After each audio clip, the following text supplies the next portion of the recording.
The Discovery, Chapter 11, Part 3. Mid?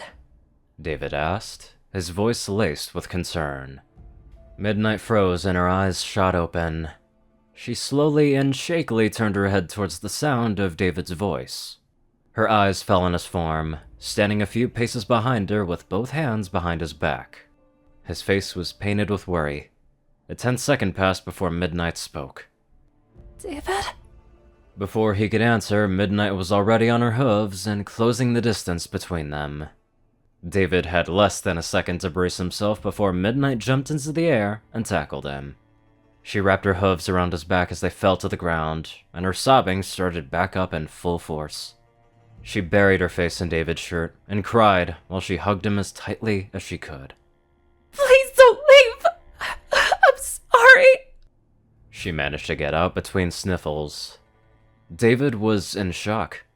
He turned his head to see the crystal rose still intact in its box. He quickly decided that that moment wasn't the best time, and gently set it down next to his leg. He brought both arms around Midnight's barrel and held her close as he could. Jesus, I didn't think she'd be this upset. Fuck. Why can't I get anything right? The sight of his best friend bawling in his arms stung like a hot knife through his heart, and a pit instantly formed in David's stomach. He buried his face in her mane and gently rubbed her back with his hand. Mid, you have nothing to be sorry about, David said, tears forming in his eyes. This was all my fault. I'm so sorry I put you through this. I was in the wrong, and I'm sorry, David said, his voice slightly muffled by Midnight's hair. Midnight's sobs slowed, and her sniffles became less harsh. She slowly turned her head up to look at David. He pulled his face away from her head to find two bloodshot eyes and very distinct damp spots of fur under those eyes. David felt a tear pull free from his eye and trickle down his face. He pulled Midnight in close for another hug, and she gladly reciprocated, hugging him tightly. They laid there for a while, simply holding each other as the tears slowly stopped flowing. The blowing breeze of the mountainside was the only sign of an outside world at all, as they squeezed each other closer. Finally, Midnight released her hold on David and sat up on his stomach. I thought you left. I thought I ruined our friendship. I thought you hated me. Midnight started. Mid, I could never hate you. You're my best friend. I'm the one that should be sorry. I never wanted to hurt you. David interrupted, before rubbing Midnight's hoof with his hand. But you left. Why did you leave? Midnight asked in a whisper. I did hurt you. So I tried to give you some space. I spent the night at Storm's house and came back a little over an hour ago. David explained, his hand still lightly caressing Midnight's hoof. I'm so sorry. I overreacted and pushed you away. I should have told you about what happened a long time ago. Midnight said, closing her eyes to hold back even more tears. No, you didn't. Not at all. I shouldn't have gone through your stuff like that. I just heard that something happened to you and I felt like I had to do something. Like I had to get answers. I betrayed your trust and went where I shouldn't have, and I'm sorry for that. Think you can forgive me? David asked, a small smile on his face. Midnight sniffled, then giggled, before leaning down and nuzzling David's cheek with her own. Only if you can forgive me too, Midnight whispered. There's nothing to forgive, David whispered back into her ear. Midnight nuzzled David for a long time before finally leaning back up and sliding off of his stomach as she turned towards the cliffside. David sat up after her and followed her gaze to the cliff. Would you like to know what happened? She asked him with a hint of worry in her voice. Only if you're willing to tell me. I won't press it anymore if you don't want me to, David replied. I want to tell you. Here, sit with me. Midnight said, walking a few paces away and sitting by the edge of the cliff. David rose to his feet and quickly grabbed the black box, hiding it behind his body. He walked over to Midnight, sitting down beside her. He set the box next to his leg, away from Midnight's field of view. They both stared out over the horizon before Midnight spoke again. It was about 5 years ago.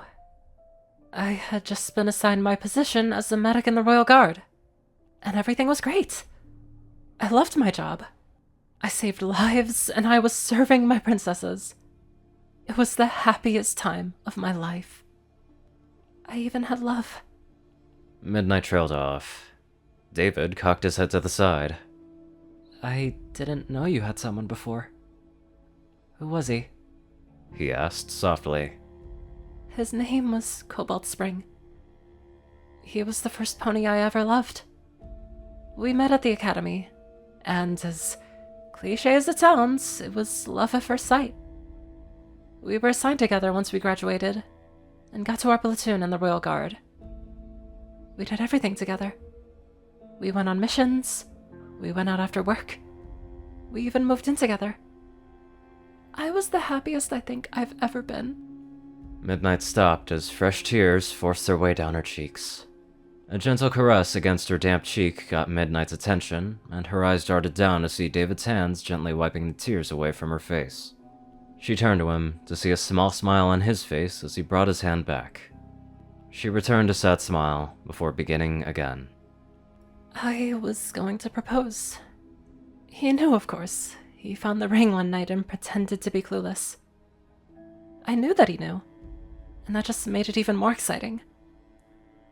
Then, the changelings took him from me. It was the Canterlot wedding. They attacked when Princess Cadence and Prince Armor married. They broke through the dome and we had to fight for every square inch of the city while the royals and element bearers tried to save us all. I lost a lot of good friends that day. I lost the pony I loved that day. I even lost the ability to walk on that day. Midnight trailed off. What happened? David asked, gently rubbing Midnight's shoulder. Midnight sniffled. When the changelings broke through the barrier, they dive-bombed the city. One of them hit about a foot away from me, sending me flying through the air. I ended up falling off of a ledge and crashing about 100 feet below. I only survived because I landed on my legs. Completely shattered all 4 of them and damaged my spinal cord. Even with Princess Celestia herself, healing me with advanced magic techniques, it was over a year before I could stand on my own. And another 2 years before I could walk without a limp. The worst part of it all was that Cobalt died in that same blast. He was right next to me. Like always. I never wanted to see his body. To see him all mangled up and dead like that. Midnight broke down into tears again, preventing any further explanation. David quickly wrapped his arms around Midnight and pulled her close. He hugged her tightly as her tears came freely, while desperately holding back his own tears from falling. I am so sorry that happened to you. You had every right to be angry with me for trying to force that out of you earlier. You've been through more than I ever realized. I'm so sorry, David whispered. Midnight managed to stifle her sobs enough to speak again. That's where the morphine came from. I was in so much pain for so long that I started taking it every chance I got. I started stealing it. Started lying to the princesses to get more. It was the only way I felt better. When they found out, they sent me to rehab for 6 months. Everything you found was what I had left. Midnight said, in between sniffles. I understand, Midnight. You are the strongest mare I've ever met. I don't know what to say, just... Thank you. Thank you for trusting me enough to tell me that. David said, squeezing Midnight even tighter to his chest. Just promise you won't leave me too. Midnight whispered. David released his grip on Midnight and gently nudged her chin upwards with his finger. I promise, David said, smiling warmly. Midnight smiled as her eyes watered again. She buried her face in David's chest while she wrapped her hooves around his torso and held him as close as she could.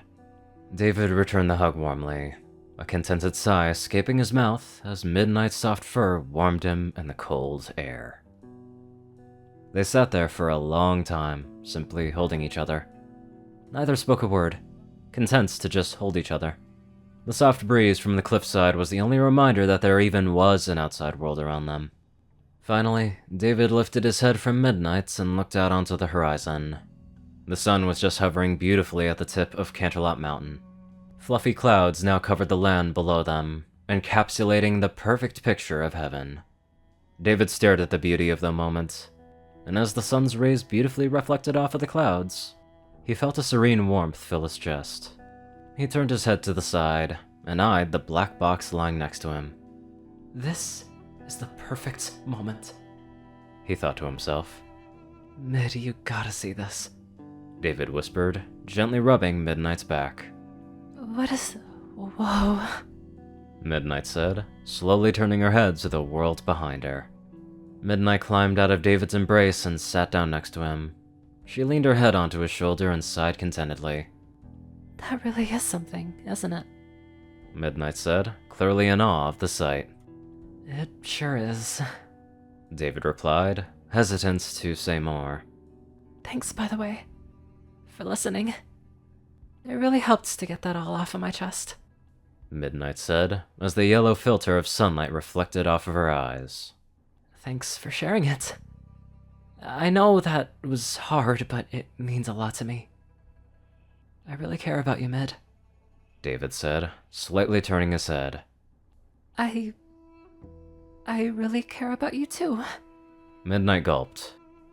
Oh my gosh, is this it? Should I tell?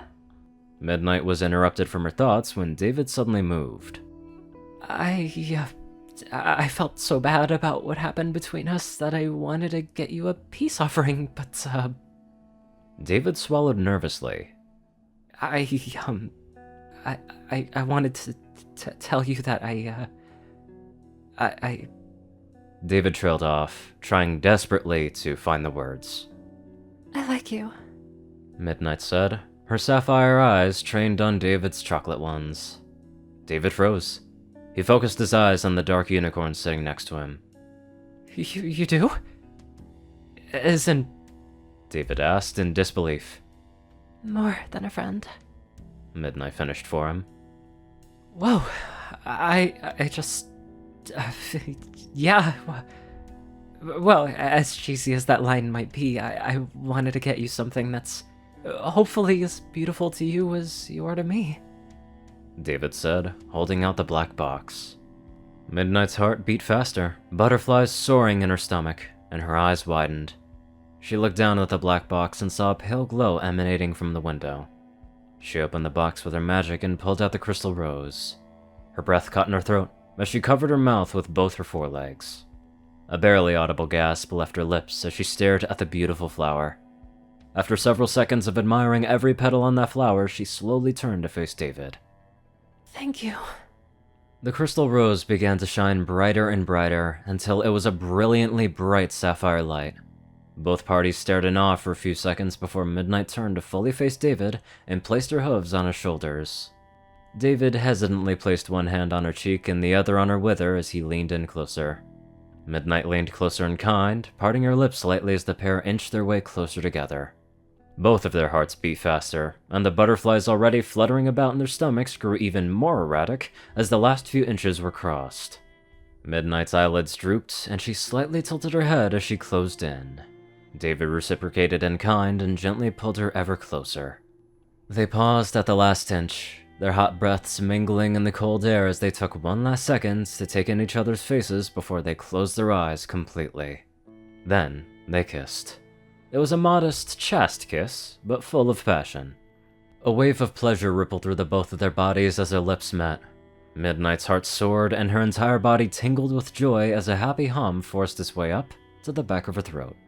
David's senses were clouded by the feeling of pure bliss coursing through his veins as the graphite mare's lips connected with his.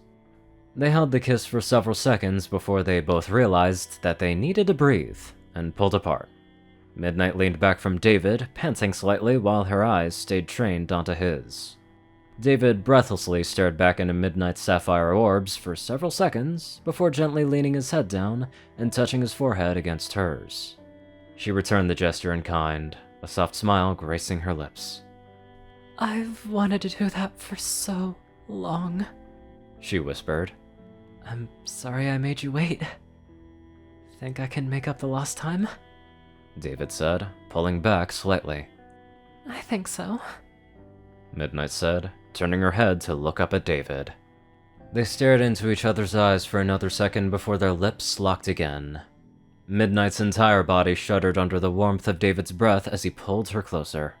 He was no longer willing to let his past awkwardness prevent him from showing his mare just how much he cared about her. Midnight used her natural advantage and pressed her tongue against David's teeth in a silent bid to force them apart. David happily welcomed her as he pushed his tongue forward to meet her. Both met in a slow dance of passion, delicately tasting each other and feeling each other more intimately than ever before.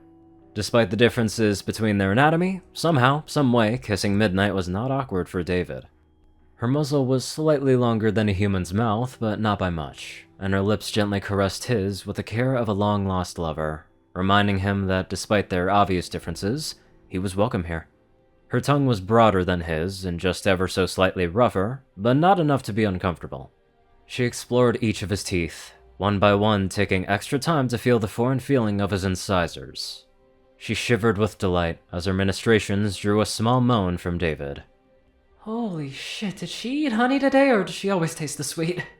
David drunkenly thought to himself. I can't believe this is finally happening! Midnight happily cheered in her head. Slowly but surely, they became more bold, diving their tongues further in and wrestling with each other more and more intensely. As their tongues battled for dominance in the increasingly passionate display, Midnight slowly rose to her hooves and pushed forward, forcing David to lean back as he gladly accepted her advances. David leaned further and further back until he couldn't maintain his balance anymore, and fell onto his back, with Midnight falling on top of his chest, forcing them to break their kiss. Both Midnight and David held each other close as they lay together, gasping for breath. A particularly cold breeze forced its way up the mountainside and over the pair as they basked in each other's warmth. A shiver ran down David's spine as his arms and legs felt the full effect of the cold wind. Jeez, it's kinda cold, David said, suddenly aware of the sub-freezing temperature. Yeah, we should probably head inside, Midnight replied with a small shiver. David wrapped his arms around Midnight and sat up. With a grunt, he rose to his feet and turned back to the house. Midnight wrapped her forelegs around his neck and her hind legs around his waist. She happily kissed him again as David made for home. After a few moments, Midnight broke the kiss and her half-lidded gaze fell onto David's eyes. She allowed a small smile to grace her face as she was carried. Do you want to? David hesitantly began, his eyes darting away from Midnight. Yes, Midnight firmly replied. I want to. David's eyes widened at that before he hurried his pace back to Midnight's house. He quickly planted another kiss on her lips as he moved. Alright, I have a few things to say about this. Number one, they are horny as shit. Second, I'm not really a big fan of, yeah, my lover died, I'm gonna move on to another one. That's just me. But I mean, hey, romance works in multiple ways. But the whole point of me saying this is to know what your thoughts are about being with someone who has had their previous lover die, and then they just move on to someone else. Anyway, enough of that, and let's get on to our romantic donators. Top donators are 630, Only One Thing, Ceru, Orion, and IronSky.